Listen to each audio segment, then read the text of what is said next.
Reach for the stars like Vincent Van Gogh. Let's draw a simple version of Starry Night. So we are going to start by drawing our cypress tree. Some teachers use their hand. If your paper is big enough, you can place your hand and reserve space as tall as your hand. In this case, my paper is a little bit smaller, so I'm just going to start with a wavy line somewhere here. And then I'm going to make the other parts of the cypress tree. You can have some lines in there because this is called foliage. It's part of the cypress tree's pattern and texture. Next, we're going to establish our horizon line. The horizon line is the line that divides the ground from the sky. Now, Van Gogh's painting flows because the colors reflect a lot on each other, and even the patterns and the textures of how he painted his brush strokes reflect very much each other, but we still see this dark line, and that's your horizon line. So let's go ahead and do that. You can make it a bit wavy if you like, sort of like hills. Okay, I'm just making a few curves, and then you can make another line, and that is going to be the background hills. A pattern for our ground. We are just going to make little C's. Okay, and if you want to break your areas into more hills, you can. Okay, sometimes I tell my really young students it's like macaronis. When you color, you can think of that like macaronis. Here I'm going to make a different pattern. So this is all about pattern and textures. Kind of looks like a swirl. Here I'm going to make just a few areas that I can color in later when I come back with crayons. Now for the sky, we are going to make a moon. Now I love to let my kids have options. So if you want to make a full moon, go ahead. A full moon would be a circle, right? In this case, it's a crescent moon. It looks like the letter C with a smaller letter C inside. Start with a curve like the letter C, and then I'm gonna make a smaller one inside. Then I'm going to begin with a big swirl here in the sky, okay? So I'm going to start here and make a big swirl. That's it. All right, so it kind of looks like a candy cane. Then over here, we are going to skip the tree and go on the other side. There's another swirl coming over here. So we are going to make a curve here and go down and then kind of come back again. It's like the sideways letter S. Do you see the S? S. Make another line here. I'm gonna make another line here. It's just a curve, and we skip the tree. Now we are going to begin with our stars. I'm just gonna put a little dot where I think my star should go. Maybe I'll put a little star there in the swirl. That's it. You don't want too many because then you're gonna have to color around them. Okay, to add color to our watercolor crayon resist, I've chosen these colors for the stars and the moon. Van Gogh used different shades of yellow, and in this case, it's a dandelion yellow. You can make some dashes inside the moon to color like Van Gogh. Little dashes, broken line. We have talked about different kinds of lines. And you could even go in with a darker orange and add a few other dashes. So you are not leaving anything white, but you are coloring in dashes, like Van Gogh's brushstrokes. Now we're gonna use yellow, and we are going to make broken line. That means little dashes around your moon. Yes, you can overlap some of the lines that you drew. That's fine. Van Gogh overlapped too. Now I'm going to put a little bit of orange where my stars are gonna go, just for a little pop of color. Just a little bit of orange around them, just to add some interest. Van Gogh has dandelion yellow. If you have a dandelion yellow, you can use that. This one is called goldenrod. So I'm gonna do a little bit of that, just a few dashes. Notice how the dashes go in a circular motion around the dot of the star. I'm not coloring sideways, I'm not coloring upside down, I'm not coloring vertical or horizontal. I'm following the shape. Okay, with the regular yellow, I'm gonna come in and put more dashes around, now overlapping that dandelion yellow that I put in there earlier. Okay, so do that to all the stars. Van Gogh also has white, just a little bit of white.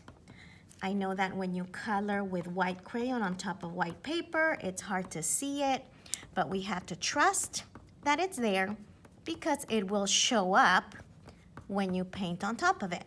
So if you like a little bit of white, that would be a great idea. Let's overlap just a little bit of white. So let's start with our lightest color. We always go with the lightest color first. We're gonna make some dashes. Again, broken line. And I'm going to put this on a time lapse so that you are not watching me forever. This is gonna take a while. Be patient, okay? Just like a Jedi, patience. Good luck, may the force be with you.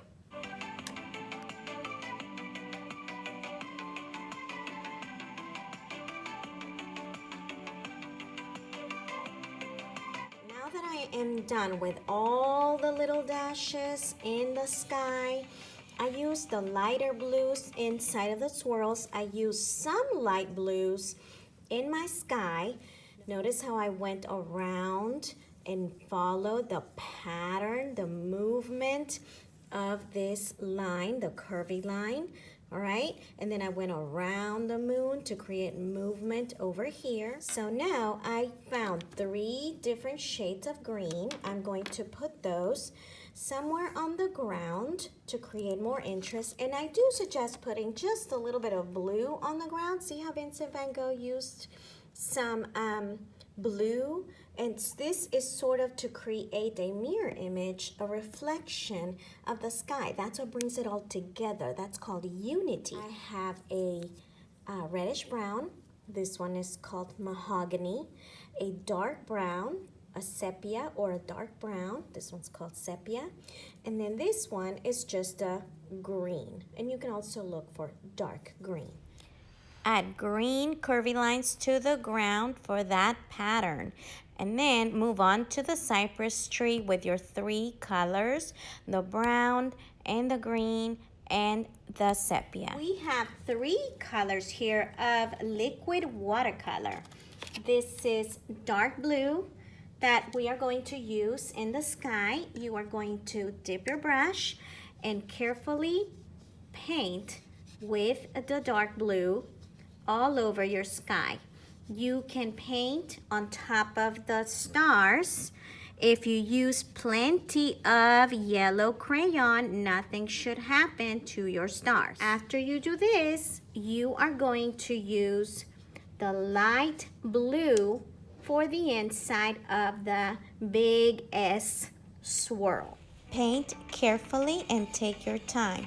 Do not mix colors. Rinse your brush between colors. Vincent Van Gogh painted some houses, and this tall building here with the very tall rooftop is supposed to be a church because all towns have very important buildings like schools, banks, hospitals, etc.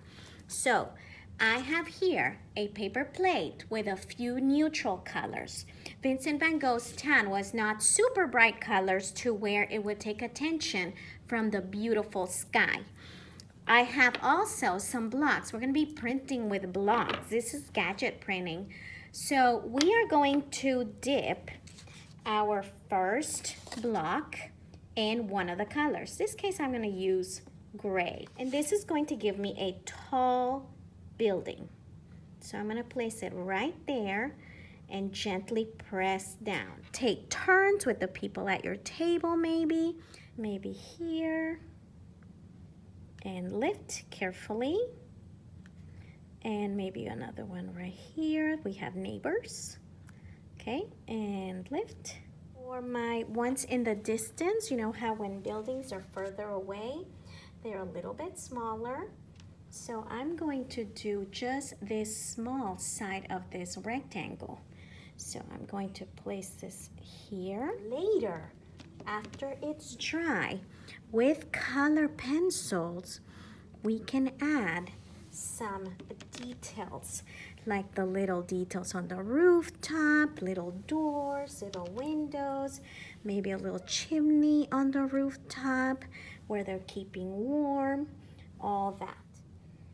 With other shapes that you find, in this case I have a triangle and I have a semicircle, I'm going to make some rooftops to my medium rectangles for my town. With the little ones, I will add that maybe with the color pencils. Grab a smaller piece of paper. What I would suggest is maybe tracing your fist on your paper. That will give you sort of like a oval. And don't make your self-portrait bigger than that. If you make it very big, it won't look realistic. So let's start with the head. We're gonna make an oval for the head. We are going to draw the body. And in this case, we have to make the arm reaching up, okay? You can make it a long sleeve shirt if you want, that's fine. And then the hand reaching up. 5 fingers, we are human. And we make the other hand maybe holding on to the ladder. And we make the rest of the shirt. I'm going to put some pants on this little person. I stayed pretty much inside of my assigned shape. And we'll just make little ovals for the shoes. Later on, we are going to trace this with Sharpie and then cut it out after we add color with the crayons. My hair, I usually have a bun or a ponytail. If you are a girl, oh, don't forget the ears on the side, okay? We're just gonna make a few lines. I think I'm going to make my ponytail. Maybe going to the side here. Outline with Sharpie, color, and cut out your little self-portrait.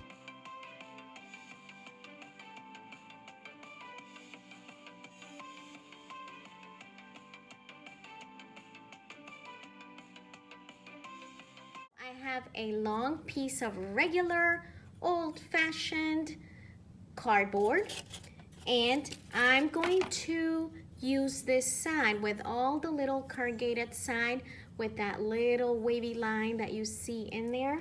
You are going to dip that in the gold as best as you can, or whatever color you choose for your ladder. And I'm going to print 2 lines. 1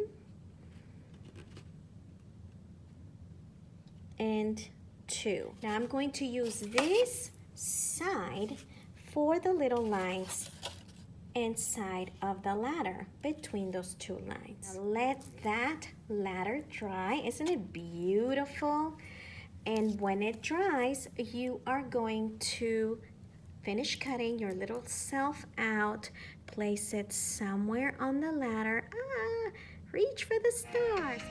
Lastly, add extra details with paint and color pencils. Thanks for watching. Subscribe to our channels. Bye.